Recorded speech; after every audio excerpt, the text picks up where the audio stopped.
పాటల గురించి, దేవుణ్ణి ఆరాధించడం గురించి నేటి సమాజంలో క్రైస్తవులు, విశ్వాసులు, సేవకులుగా పిలువబడుతున్న వారికి అందరికీ నానా రకాలైన ఆలోచనలు, తలంపులు కలిగి ఉన్నారు.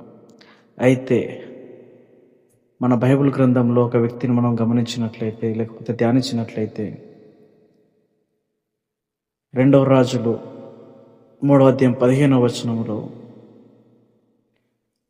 ఎలీషా ప్రవచించడానికి దేవుని యొక్క మనసును కోరుకున్నప్పుడు ఎలీషా గారు ఒకరిని వీణ వాయించమని కోరుతాడు. అతడు వీణ వాయించుచుండగా దేవుని హస్తం ఎలీషా మీదికి వచ్చి ఉన్నందున అతడు శక్తివంతంగా ప్రవచించాడు. అక్కడ మనము దైవికమైన సంగీతం యొక్క విలువల్ని చూస్తాము.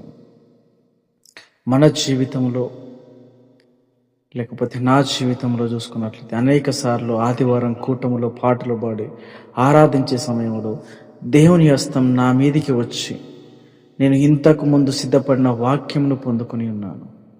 అభిషేకం గల సంగీతం ద్వారా ఎలీషా మీదికి ప్రవచించు ఆత్మ బహుబలంగా వచ్చి ఉన్నది.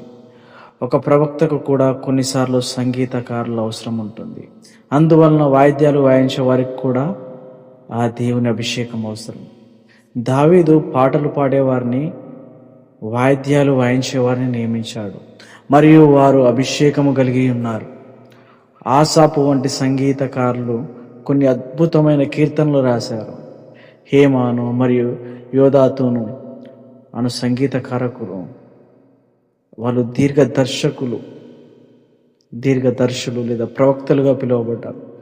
కాబట్టి అభిషేకించబడిన ప్రవక్తలను ప్రోత్సహించే మరియు బలపరచుటకు అభిషేకం కలిగిన సంగీతకారకులు దేవునికి ఎంతో అవసరం. ఆ విధంగా సంఘం నిర్మించబడాలి. మీలోని కొందరు ప్రవక్తలుగా పిలువబడక సంగీతకారకులుగా ఉండుటకు పిలువబడవచ్చు.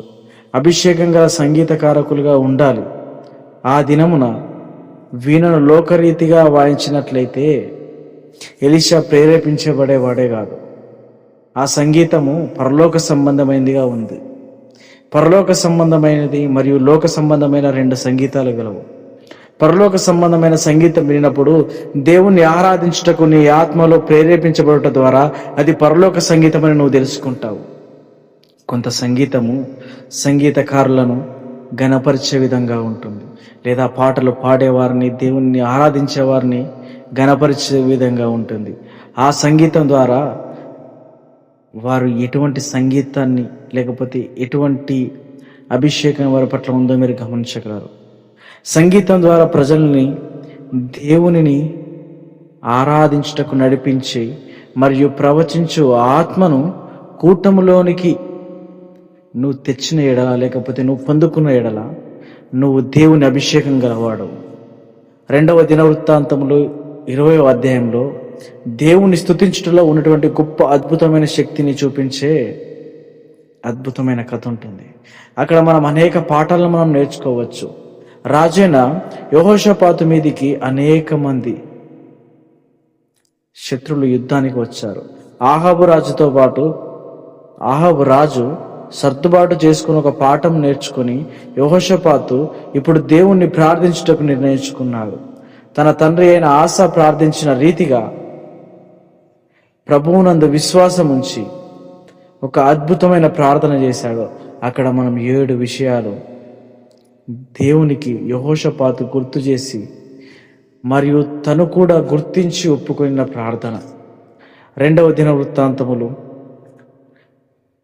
15వ అధ్యాయం 6వ వచనములో మొదటిది, సర్వాధికారము మరియు పరాక్రమము కలిగిన దేవుడని ఆయన గుర్తించాడు. 7వ వచనములో గతములో ఇజ్రాయేలు ఎడల దేవుడు చేసిన కార్యములు ఏంటియో ఆయన గుర్తించి ఒప్పుకున్నాడు. 8-9 వచనాల్లో దేవుడి యొక్క వాగ్దానాలను ఒప్పుకున్నాడు, గుర్తించాడు. 11వ వచనములో దేవుని స్వాస్థ్యమై ఉన్న ఇజ్రాయేలీలను ఆయనకు గుర్తు చేశాడు. 12వ వచనంలో వారి యొక్క అత్యంత బలహీనత ఏంటియో గుర్తు చేసి దేవుని సహాయాన్ని అందుకున్నాడు. 12వ వచనంలో వారి యొక్క అజ్ఞానాన్ని బట్టి దేవుణ్ణి వేడుకుంటున్నాడు. 7వ మాట అదే 12వ వచనంలో, వారు దేవుని మీద పూర్తిగాను బొత్తిగాను ఆధారపడుట ఎలానో మనం చూస్తూ ఉంటాం. దేవుడు వారి ప్రార్థన విని వెంటనే ఒక ప్రవక్తను పంపించి అతని ద్వారా ఒక వర్తమానం పంపించాడు. 15-17 వచనాలు అదే గ్రంథంలో చూసుకున్నట్లయితే, మీరు భయపడకుడి, చెడియకుడి, ఈ యుద్ధము మీరు కాదు దేవుడే జరిగించును, దేవుడు మీతో ఉన్నాడు గనక మీరు వారి మీదికి పోవుడి అని దేవుడు ఒక ప్రవక్త ద్వారా వారికి సమాధానాన్ని ఇచ్చాడు. కాబట్టి యెహోషాపాతు సైనికులకు ముందుగా పాటలు పాడేవారిని నియమించాడు. మరియు పాటలు పాడి వారు దేవుని స్తుతించుచుండగా దేవుడు యూదా శత్రువులందరినీ ఓడించాడు. శత్రువుల యుద్ధ నుండి వారు పొందినటువంటి వస్తువులతో యూదా వారు ధనవంతులయ్యారు.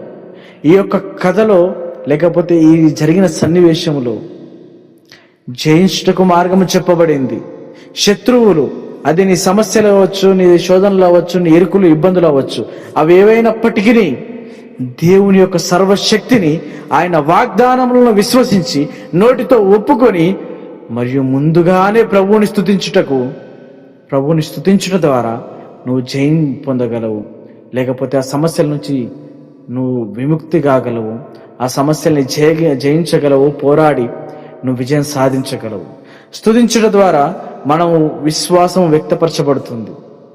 కీర్తనలు 106:12 వారు ఆయన మాటలను నమ్మి మరియు ఆయన కీర్తి గానము చేసిరి. ఇక్కడ ఒకటి వాస్తవమై ఉన్నది. మనము దేవుణ్ణి పాడి స్తుతించినప్పుడు అది మనం ఆయన మాటలను నమ్మి ఆయన్ని స్తుతిస్తూ ఆరాధిస్తున్నప్పుడు. ఒకవేళ నువ్వు ఆయన్ని స్తుతించినప్పుడు లేకపోతే అది నీకు ఇష్టం లేకుండా ఉన్నప్పుడు నువ్వు దేవుని నమ్మటం లేదని అర్థం. ఈ దినాల్లో నీ పాటలు పాడి ఆ పాటల ద్వారా నువ్వు ఎలాగో దేవుని స్తుతిస్తున్నావు, అది నీకు మాత్రమే ఆనందంగా ఉందా? ఆ పాటల ద్వారా, ఆ స్తుతి ద్వారా, ఆరాధన ద్వారా దేవుడు కూడా నీ యందు ఆనందించి నీకు కావాల్సిన జవాబు దయచేసే విధముగా ఉందా? ఒకసారి నువ్వు గుర్తెరుగు. నిన్ను నువ్వు విమర్శించుకో, నిన్ను నువ్వు పరీక్షించుకో. నీ సంగీతం ఎలా ఉంది? నీ స్తుతి ఆరాధన ఎలా ఉంది? నీ పాటలు ఎలా ఉన్నాయి?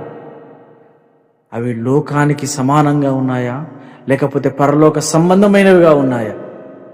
ఒక్కసారి నిన్ను పరీక్షించుకొని దేవుని దగ్గర నీ యొక్క తప్పులు ఒప్పుకొని ఆయన సహాయం కోరుకుంటావని ఈ మాటలు ముగిస్తున్నాను. ఈ మాటలు దేవుడు దీవించి ఆశీర్వదించునుగాక. ఆమేన్.